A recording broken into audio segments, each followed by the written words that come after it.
Most of my presentations have been about Balkan areas, about Greece, Albania, Macedonia, and so forth. And the connection between those topics and this one is simply that they were all at one time part of the Ottoman Empire. The Ottoman Empire uh, disintegrated in a somewhat slow fashion at first until finally it came to an end after World War One.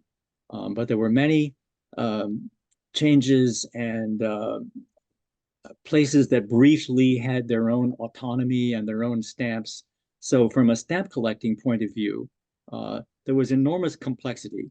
And of course, that makes it fascinating, but it also makes it necessary to understand something about the history in order to appreciate the stamps and how they came to be. First, a word about my sources. Um, the book on the left is really a wonderful book, I thought.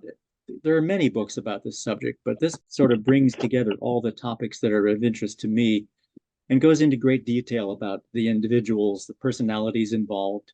Um, and it's really an enormously complicated story. So I was tempted to get far deeper into the history than is really appropriate here, and I'm going to try to keep that to a minimum. So, World War One was said to be was supposed to be the war to end war, and somebody cleverly said that I forget actually who it was, but having fought a war to end war, now we come up with a peace to end all peace, referring to the Versailles Treaty and the other treaties that divided up the Ottoman Empire. The two other books are philatelic books about the stamps of these different areas. This man, Alexander Kaczmarczyk, has done a tremendous amount of work going into all the details of this stamps of this area of the French part of the former Ottoman Empire. Here's a map showing what are sometimes referred to as the Arab provinces um, of the Ottoman Empire. You have the Mediterranean Sea here, and the pink lines are the boundaries of Ottoman vilayets, provinces of the Ottoman Empire. And you can easily see that the way they had the area divided up doesn't really correspond too well to the current uh, national boundaries. Um, we have the vilayet of Beirut um, occupies most of what's now Lebanon, but also extends way down into what is now part of Israel. Haifa, for example, is included in that area. Um, they did not have a separate vilayet of Palestine. Palestine was just a region mostly incorporated into this large area of what they call Syria, or we call it, we spell it differently, but it's the same name, Syria. The country of Syria now includes this desert area, Deir el-Zor, and also, of course, most of Aleppo vilayet. The Ottoman vilayet of Aleppo went way up into what's now Turkey. And this one, Adana, um, is the area that was referred to by Europeans as Cilicia. Cilicia is an ancient name which wasn't used by the Ottomans, but was picked up and used by the French and the British. The basic historic situation here that led to all these stamp issuing entities I'm going to be discussing is that this whole region was a primary battleground in World War One. The French and the British were trying to find a way to break the stalemate on the Western Front. The tremendous slaughter on the Western Front between the armies of France and Great Britain and those of Germany and Austria. And the idea that some of the military planners had was to open a new front. Turkey had allied itself with the Central Powers, Germany and Austria. And so the idea was to attack here and open a new front and try to break the stalemate. At the same time, both France and Great Britain were looking at this territory as an opportunity to um, expand their empires. At that time, France and Great Britain still fought along imperial lines. They both had large overseas empires, and the idea that that whole colonial system would just collapse in less than 50 years had never occurred to any of these people. Uh, as far as they were concerned, this was the way the world was organized into uh, vast empires controlled by the European powers. And so, one of the first things they did early in the war was to reach an agreement about how to divide up this territory after the war, and assuming the loss of the Central Powers and the defeat of Turkey, what would become of this area? And they reached a famous agreement, the Sykes-Picot Agreement, whereby France would have the northern areas, Aleppo and Adana, and this region. Also, of course, the coastal areas of what's now Lebanon. And Great Britain would have the southern part, Palestine, including Jerusalem, and Mesopotamia, which is over here. It's not really shown on this map, but what's now Iraq. Um, Originally, they drew a line more or less like this across the area, and Mosul, which is now in Iraq, was part of the French area. But that was changed. They modified the line so that the British would get Mosul as well as the rest of Mesopotamia. This is going on some time, but there's one more point I have to make before actually getting into the stamps. One of the approaches the British used in order to expand their imperial reach and control of the area was to try to enlist the support of some of the natives of the area. There are lots of people in this region who were not particularly happy about living under the control of the Turks. They had national aspirations. The Arabs, several different Arab groups actually would be included in that, and of course the Jews, who were promised by the British a territory, an autonomous territory of their own in the Holy Land. The British made certain promises to these groups in the hopes of enlisting their support for an overall British sphere of influence. And similarly, the French did also make an effort to have such an arrangement with the Armenians. That didn't work out in terms of an Armenian province in this region, but it was attempted. So then the British found themselves in the position of having made a number of different promises to the local groups, the Arabs and the Jews, and to the French. And this later turned out to be a source of conflict and difficulty, as we'll see. This is a fairly small town, Accra. This is the point at which the Sykes-Picot Agreement started the line. From the coast here, it went inland and then across this region. And by the way, I have this area labeled as Bedouin tribes. That's because although the Ottoman Empire had claims to this territory, they did not control it. They were never able to exercise any real administrative authority over the Bedouin tribes. You'll recognize some of these names. Latakia is a city on the coast in what's now Syria. And this one is Skenderun. Also, that's the current name of it. It's formerly known as Alexandretta, the name of a town as well as a whole province here, which includes Antakya, or the ancient town of Antioch. The first stamps I'm showing you are simply the stamps that were used in the area before the war.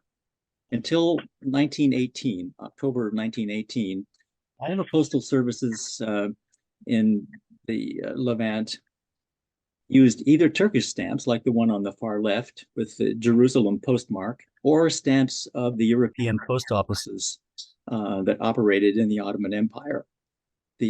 These were mainly in the main towns. Jerusalem here, all these postmarks. The Austrian, the German, the Italian, and the Russian use different spellings, of course, but it's all Jerusalem. Here are some that were canceled in Beirut, the British, the French, German, and Russian. The Russian stamp, by the way, is an unused stamp, not canceled.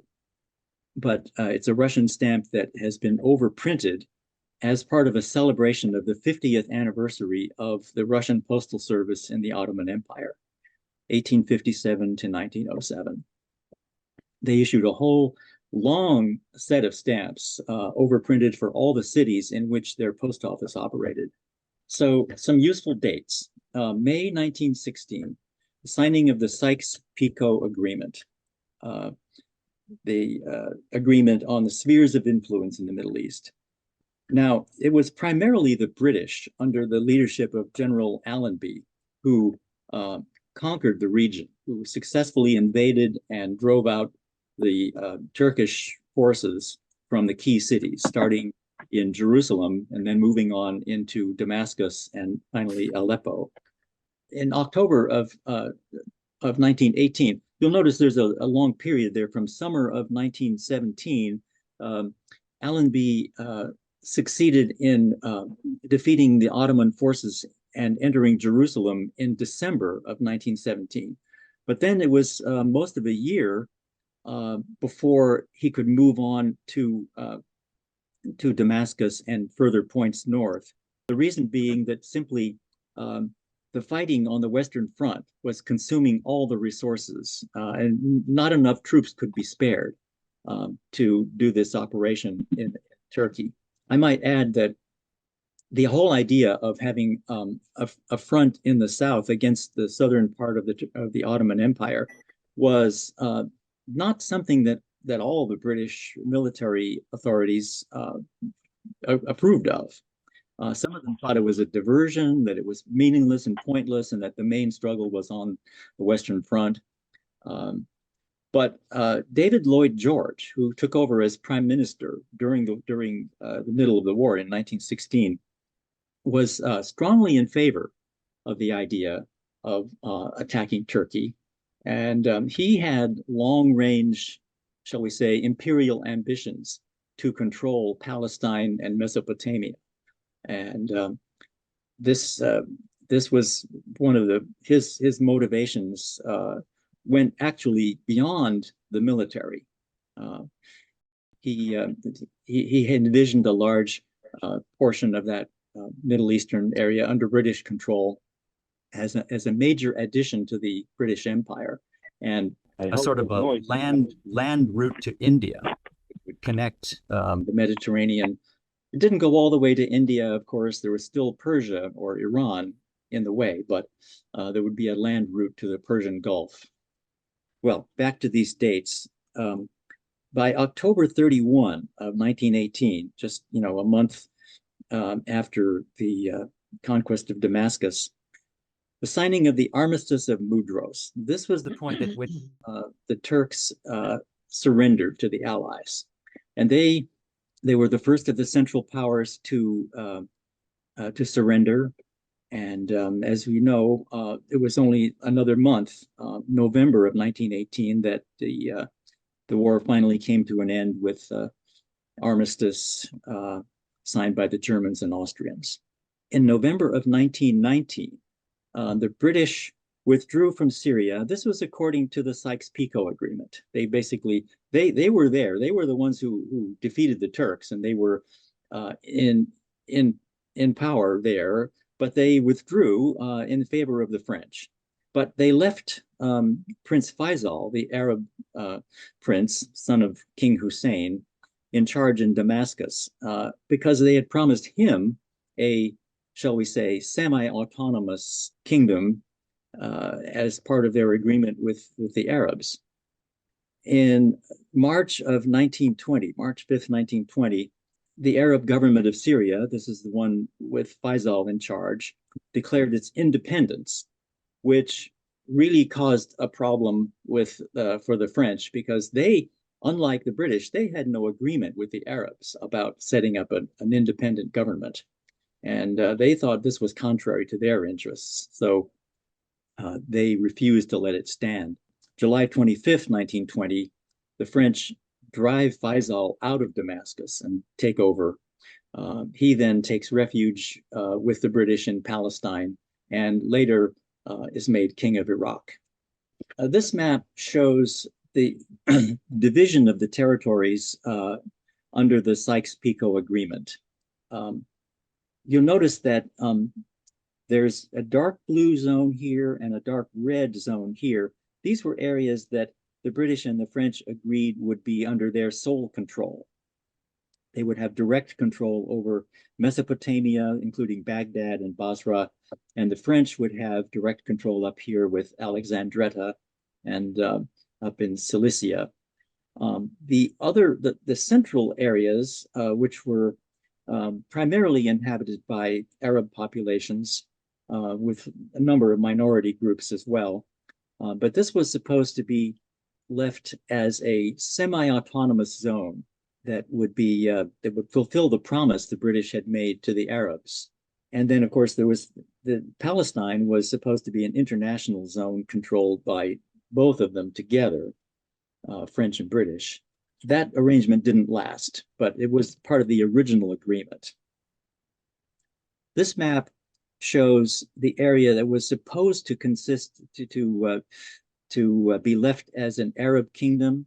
The French would have overall responsibility, but the Arabs would control the local government in this part, and the British would allow them to control the local territories down here. So this is the territory that was ultimately named the Arab government of Syria. And it lasted for a brief time, from 1918 until July of 1920, when the French took over and drove Faisal out of Damascus.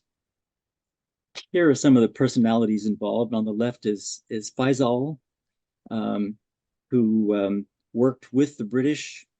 On the right is Lawrence, the famous Lawrence of Arabia, who was the liaison between the British military and Faisal, and worked with them to carry out some actually effective military actions in collaboration with Allenby, General Allenby, in the center there during his campaign in Palestine. And this map shows all the stamp issuing entities that I originally set out to explore. Let me just explain the meaning of the different colors of these lines. This red line is the current border of Turkey. You can see that it basically runs through the Ottoman vilayet of Aleppo. Only the southern part is in Syria, the rest is in Turkey. This region, Hatay, is now in Turkey, but it was originally part of Syria, and we'll get into later on, I'll go into detail about that. Alaouite is here, now part of Syria. Lebanon, of course, we know is an independent nation, and Syria, with its two primary districts of Aleppo and Damascus. Palestine down here, Transjordan, and Iraq, of course, part of the British area that I'll be taking up in future presentations. And of course, here's Cilicia as well, this region south of the Taurus Mountains. Here are the stamp issuing entities, a list of them, basically in the chronological sequence of when their stamps appeared. And I'll just brush over these lightly now because we'll be getting each one of them in terms and actually seeing the stamps. The first one here is a pretty obscure place, Il Ruad, now called Arwad. It's part of Syria now, but it was actually the first area for which stamps were issued within Ottoman territory in the Middle East. The French Navy occupied this tiny island in September of 1915, and in 1916 they issued stamps for the post office there. So of all these places that I mentioned, this was the first one that had its own stamps, non-Turkish stamps, that is. Then Syria, and there are several different stages in the history of Syrian stamps, which I'll go into in detail later. Cilicia, again, several different issues of stamps, during the period when it was occupied by the French. Kilis is a city right on the border, pretty much, between Turkey and Syria. I believe it's now in Turkey. But it had a brief local history as a stamp issuing entity. It issued one stamp, which fortunately I have, so we'll see it. Further stamp issuing entities, Lebanon, of course, Alaouites, which was later renamed Latakia, named after the primary city. And we'll get into detail about how that came about later. And finally, Alexandretta, later renamed Hatay. So these are just the same place. Alexandretta was a sanjak, which is a district within a larger Ottoman province, briefly called Hatay before it was incorporated into Turkey in 1939. Well, here are the first stamps issued for Il Ruad.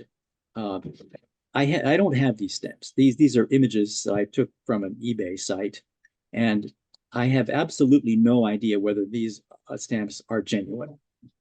The Scott catalog makes mention of dangerous counterfeits, and I can believe it. It's just a fairly crude hand stamp, very easy to imitate, and you can see just from these three examples there are some differences here in the lettering. For example, on this right stamp, the space between the U and the A different from over here where they're much closer together.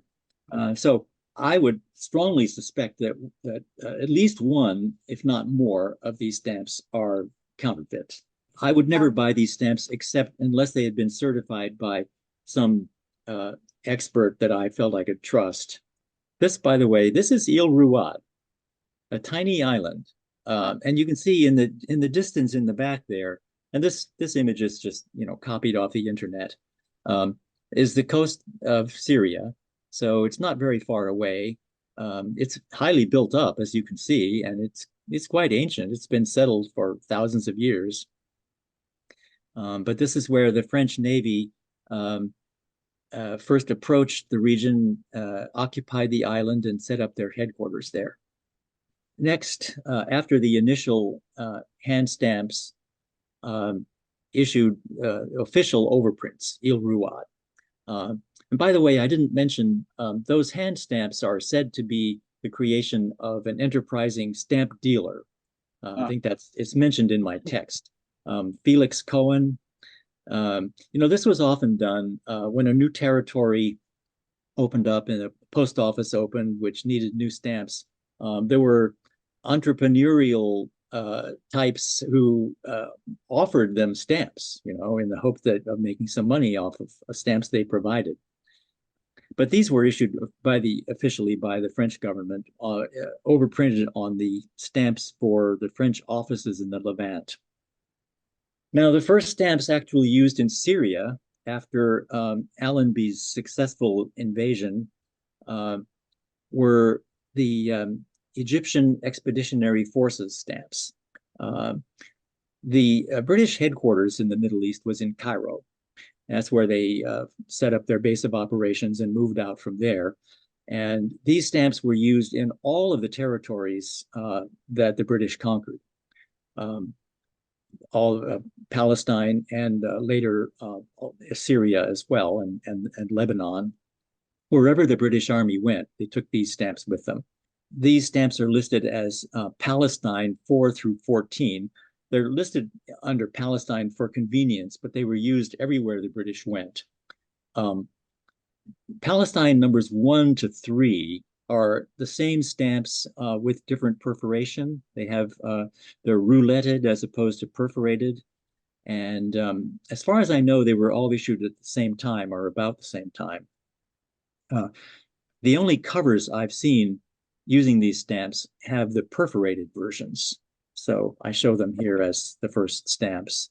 Here's an example of one of the covers with one piaster Egyptian Expeditionary Forces stamp on a Turkish letter. This is taken from the book by Kaczmarczyk and Unwin. Okay, now we're on to the next issues that appeared. in January of 1920, the first issue of the Arab Government. You recall that the British, after they took over Damascus, installed Faisal as local ruler of this area, under their supervision, of course, but he was to have local autonomy and ultimately was supposed to govern a large area in the interior of Syria and Palestine. They're Turkish stamps that were on hand in the post offices in the region, in Damascus, for example, overprinted with Turkish lettering reading Arab Government. And as I've mentioned before, there are many, many counterfeits of these. So I can't, once again, I can't be sure that these are all genuine. I suspect that most of these that I'm showing in this slide are not genuine. They look to me more like some of the counterfeit overprints that are shown. Kaczmarczyk and Unwin illustrate 38 different types of counterfeit overprints. This one looks to me more than any of the others that I have like the genuine thing. So, and it's not a very rare or uncommon stamp. So I think there's some reason to believe this is one of the genuine ones. Here is the stamp. You see on this cover a combination usage of both the Egyptian Expeditionary Forces stamp together with the Syrian Arab Government stamp on a letter from Damascus to Cairo. Why would they have had the stamps of both authorities? Well, all I can tell you is that this was sent from Damascus, where they had both stamps and both were valid. You recall I said that the Syrian Arab government under the leadership of Faisal was not totally independent. It was under the tutelage or supervision, shall we say, of the British. And British stamps were honored just as well as the local stamps. Especially because this is an official mail from a British authority to another British authority. That's right. I'll have to look into it further. I can go back to my book and see what if anything it says about why the stamps were used in together with what we call a mixed franking. Not uncommon, and it's possible that the part of the franking with the Syrian Arab government stamps took the letter a certain distance, but then to get all the way to Cairo, it also had to have the British stamp, the one issued for Palestine. I bet you that's what it was. Yes, that's frequently the reason why you find mixed frankings. Here are some more. Again, these are overprints on Turkish stamps. As I say here, the stamp catalogs disagree on just how many Turkish stamps received this overprint, and Kaczmarczyk and Unwin actually believe that some of the ones in the catalogs were never officially used, but they only exist as forgeries.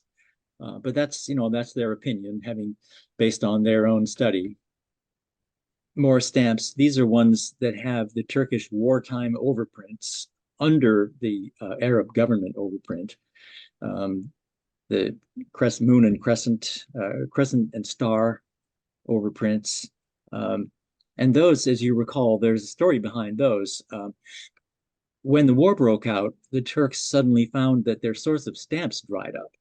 The main stamps they were using at the time were printed in London, and suddenly they found themselves cut off from London because they had sided with the Central Powers.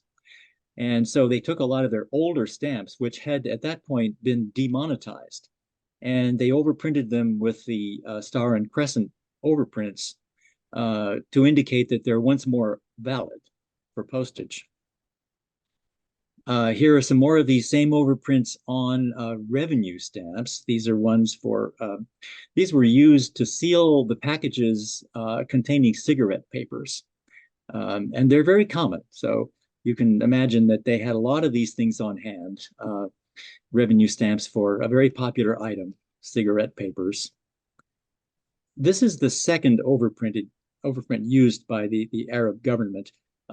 It's a very smudgy little overprint, and it's hard to imagine that you could read those letters. But what it's supposed to say is Syrian Arab government, as opposed to just Arab government, which had been on the previous stamps. And here's the same triangular overprint again. It exists in two forms, either as a hand stamp or as a typographed overprint. The hand stamps all have characteristic breaks in the line. Here on the left and down below, both of the lines that form the lower left apex of the triangle. And here you see the same breaks in this one. The typographed overprints are solid lines, and this greenish color was one of the inks used. They were either green or gray or black. This overprint seems to have solid lines here. It doesn't have the breaks that are characteristic of the hand stamps, but it's in purple. So that leads me to believe this could well be a forgery. And once again, forgeries are very common with these stamps. Here's an example of one of the stamps that is missing its triangular overprint. It should have not only the denomination, the 3/10 piastra, but it should have the triangular overprint as well, and it's simply missing. It's one of the listed items as a minor variety in the Scott catalog. The Syrian Arab government issued its own printed definitive stamps later in 1920, in March, I believe it was, more or less coinciding with the Declaration of Independence and the coronation of Faisal as king. This is the first stamp issued of this set, and later other denominations in fractions of piastres. In November of 1919, while Faisal was still in charge in Damascus, the French began issuing their own stamps for territories under their direct control.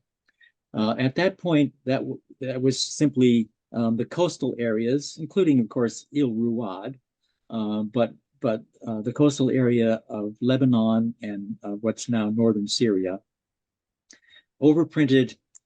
French stamps overprinted TEO, Territoire Ennemi Occupé, or enemy occupied territory. So this is clearly a reference to a military occupation. It's prior to the establishment of any civilian government.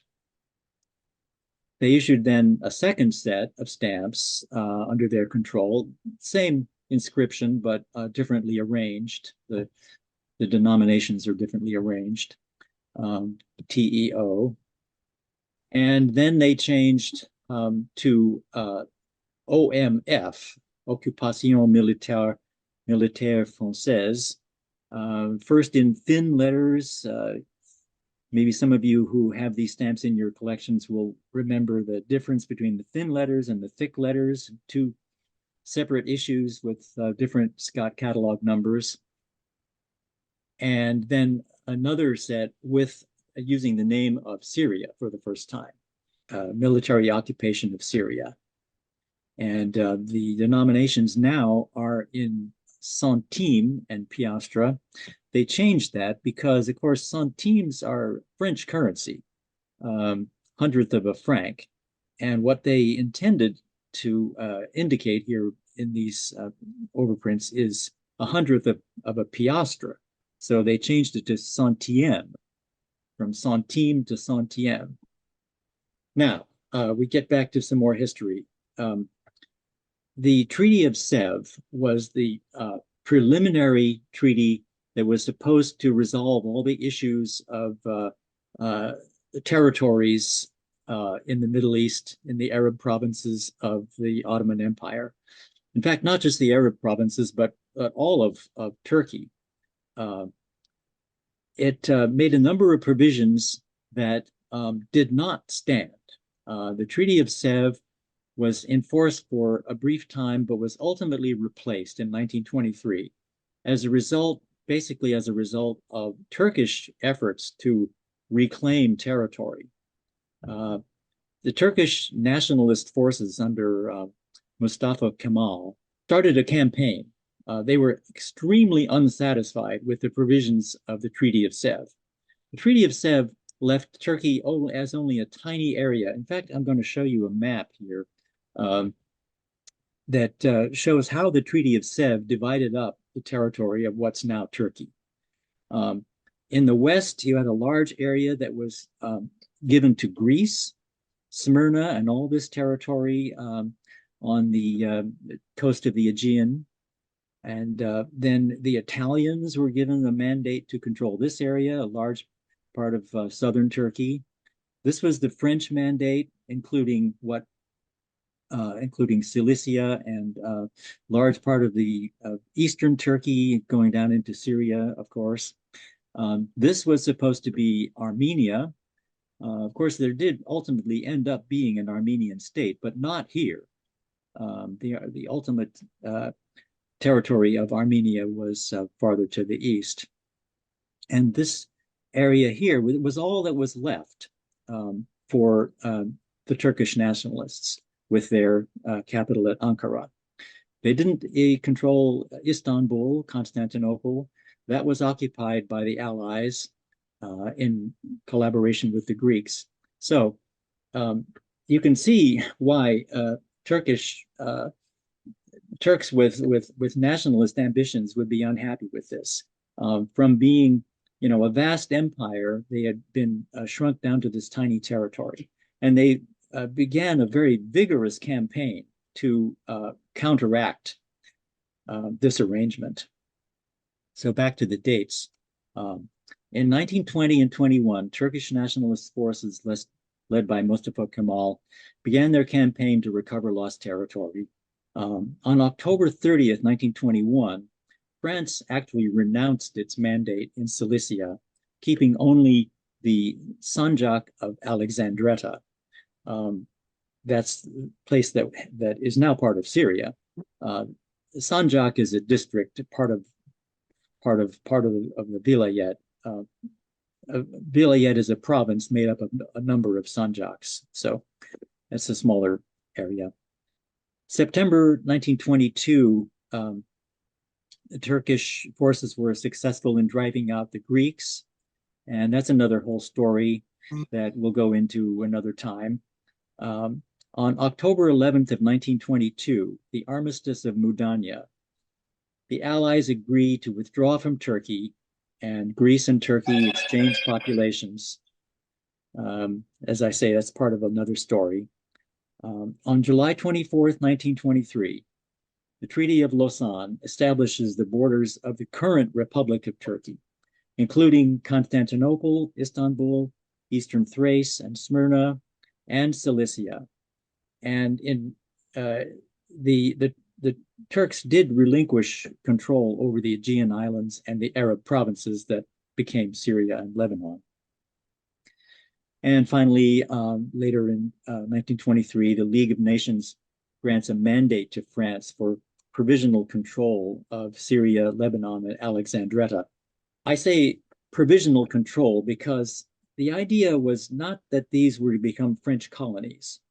The French were supposed to exercise temporary authority in these areas until the locals were ready to take over. And we know that that story unwound in the 1920s and 30s and 40s. And finally, after World War II, most of these areas did achieve final independence from France. These are the Arab government stamps that were still in use after the French had driven the Arab government out, after Faisal had taken refuge in Palestine. These stamps were still being used, and the French authorities decided to grab up the stamps that were still in the post offices and overprint them with OMF, French occupation, French military occupation. And then they were still used, they were still valid.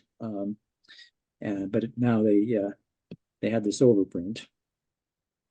This is an interesting item. This is the one stamp issued by the district of Kilis. It's really only a city, Kilis. And this is part of another large story that we can't go into. There were a large number of Armenian refugees who were fleeing the Turkish army. And they arrived in Kilis and took refuge there. And all the post office there ran out of stamps. So as a temporary emergency measure, they printed these little hand stamps, and they were used, and they're not all that uncommon. There were a large number of them made, very primitively produced, but used just for a brief time during this emergency. And here we have the first issue under the French mandate under the League of Nations.